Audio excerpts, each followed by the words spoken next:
Hey guys, welcome back to my channel study with Jyoti. तो आज का हमारा टॉपिक है पुरातात्विक स्थलों का काल निर्धारण। इस टॉपिक से रिलेटेड मतलब प्राचीन ऐतिहासिक स्रोतों से रिलेटेड मैंने 6 वीडियोस बनाए हैं जिसमें आपको सारे इम्पॉर्टेंट जितने भी टॉपिक्स हैं उसके बारे में जानकारी मिलती है जो इन स्रोतों मतलब पुरातात्विक स्रोतों और साहित्यिक स्रोतों के अंतर्गत आते हैं। अगर आपने उन वीडियोस को नहीं देखा है तो प्लीज़ आप उन वीडियोस को देखें, तभी आपको ये सारे जो टॉपिक्स हैं उसके डिटेल में आपको जानकारी मिलेगी। और ये इस टॉपिक का लास्ट वीडियो होने वाला है।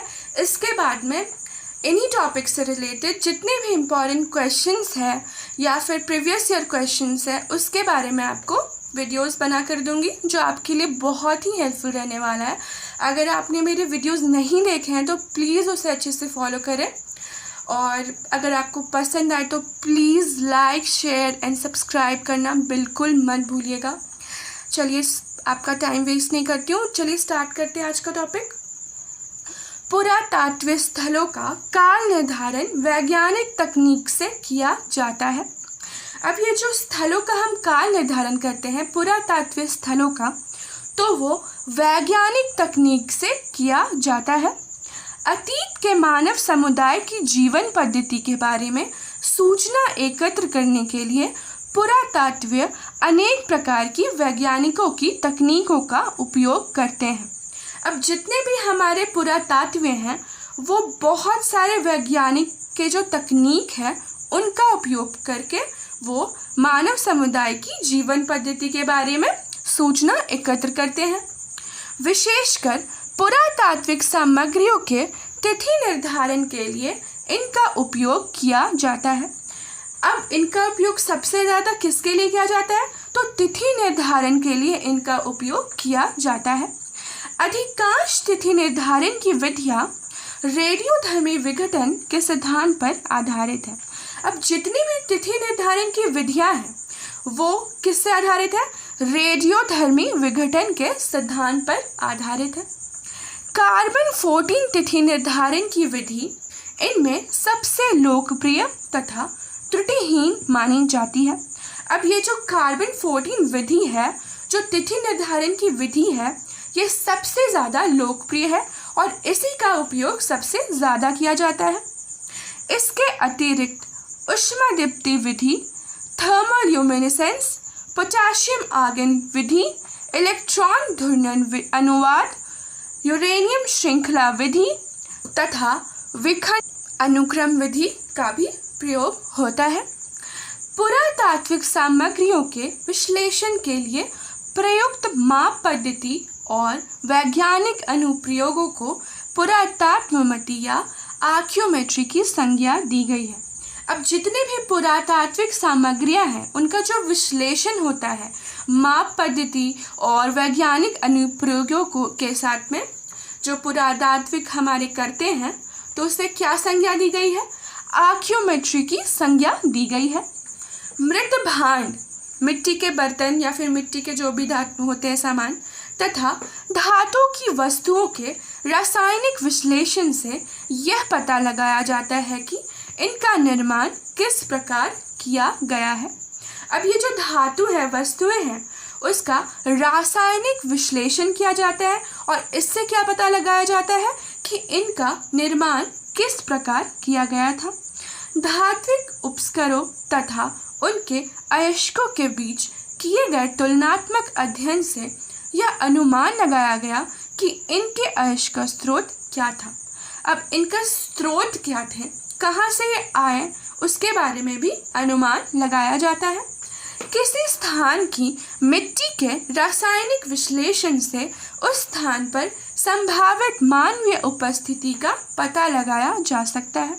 अब किसी भी स्थान की जो मिट्टी होती है उसके रासायनिक विश्लेषण किया जाता है और उस स्थान पर जो संभावित मानवीय उपस्थिति रही होगी हमारे प्राचीन काल में उसका हम पता लगा सकते हैं। पशुओं के मलमूत्र उत्सर्ग की अधिकता से किसी स्थल पर नाइट्रोजन की मात्रा बढ़ जाती है। अब जहाँ भी पशुओं के मल मूत्र का ज़्यादा उत्सर्ग होता है, ज़्यादा अधिकता होती है, तो वहाँ पर नाइट्रोजन की मात्रा बढ़ जाती है। अब जैसे उदाहरण के लिए महाराष्ट्र के इनाम गांव स्थित ताम्रपाषण स्थल के घरों में यह पाया गया है कि मकान के कमरों की अपेक्षा आंगनी मिट्टी में नाइट्रोजन की अधिकता थी। अब ये जो महाराष्ट्र में इनाम गांव है, वहाँ पर ये पाया गया है कि मकान के कमरों की अपेक्षा आंगन की जो मिट्टी है वहाँ पर नाइट्रोजन ज़्यादा पाया गया है। तो इससे क्या अनुमान लगाया गया कि मवेशियों को आंगन में रखा जाता था।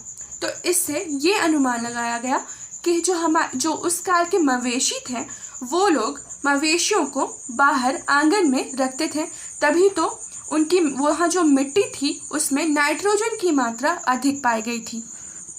अब हम जानेंगे पुरातात्विक स्थलों के काल निर्धारण की विधियाँ। तो सबसे पहला है कार्बन 14। अब इसकी सामग्रियाँ क्या थी? कार्बनिक सामग्रियाँ पुरातात्विक जैसे लकड़ी, वनस्पति अवशेष, हड्डी, बीज, चारकोल आदि। और समय सीमा क्या थी? 50,000 से 80,000 वर्ष पूर्व। उष्मादीप्ति, मृद भांड, टेराकोटा, मृद मूर्तियाँ अकार्बनिक सामग्रियों जिन्हें 500 डिग्री सेल्सियस से अधिक गर्म किया गया हो। अब ये समय सीमा इसकी क्या थी? 50 से 80,000 वर्ष पूर्व से पहले। तीसरा है पोटेशियम आर्गन। अब इसकी प्रयुक्त सामग्रियाँ क्या है? ज्वालामुखी चट्टानों जो 1 लाख वर्ष से अधिक प्राचीन हो। इसकी समय सीमा क्या है? सैकड़ों हजारों वर्ष पूर्व। अब चौथा क्या है? इलेक्ट्रॉनिक चक्रण अनुवाद।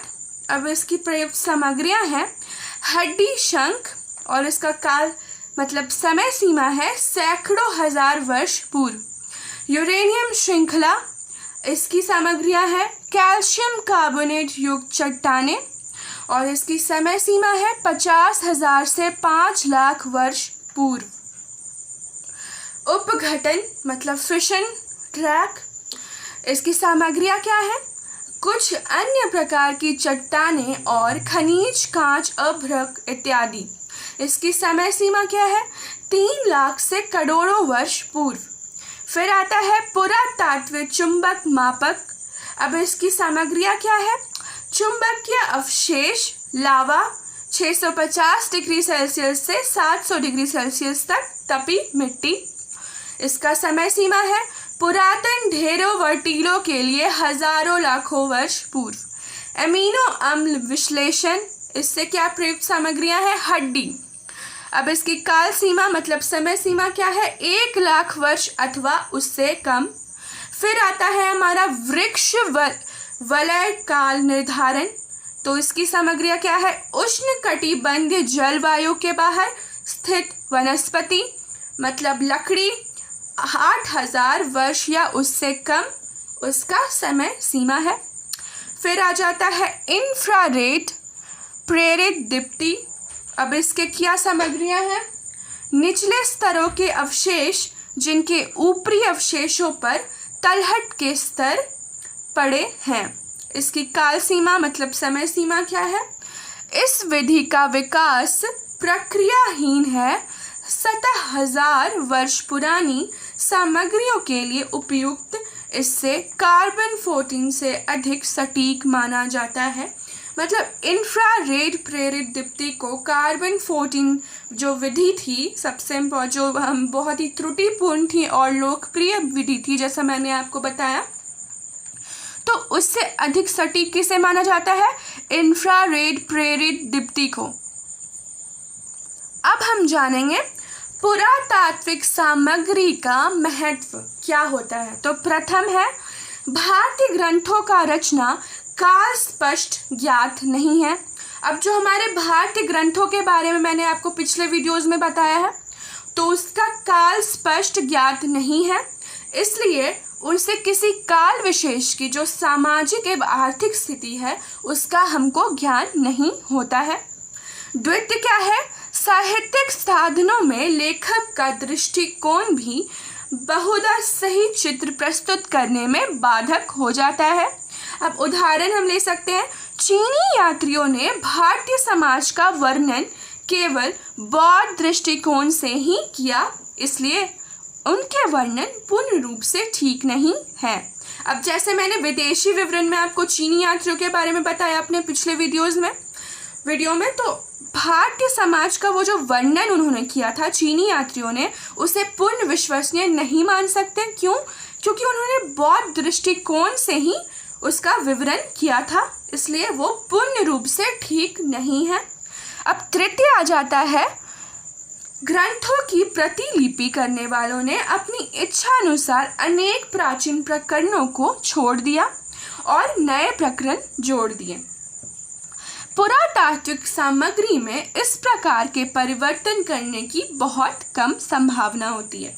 अब पुरातात्विक सामग्री में क्या होता है कि हम किसी भी चीज़ को परिवर्तित नहीं कर सकते हैं, इसलिए वो अधिक विश्वसनीय होती है और अधिक महत्वपूर्ण मानी जाती है।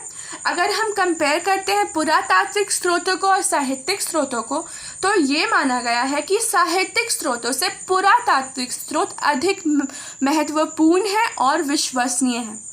तो चलिए, आज का हमारा इस टॉपिक जो हमने पढ़ा, पुरातात्विक स्रोत और साहित्यिक स्रोत प्राचीन भारत इतिहास के, तो ये टॉपिक आज हम लोगों का ख़त्म होने जा रहा है। तो मैं अपने नेक्स्ट वीडियोस में आपको इससे रिलेटेड इस टॉपिक से रिलेटेड जितने भी इम्पॉर्टेंट क्वेश्चंस है, प्रीवियस ईयर क्वेश्चंस है, उसके बारे में मैं आपको बताऊंगी।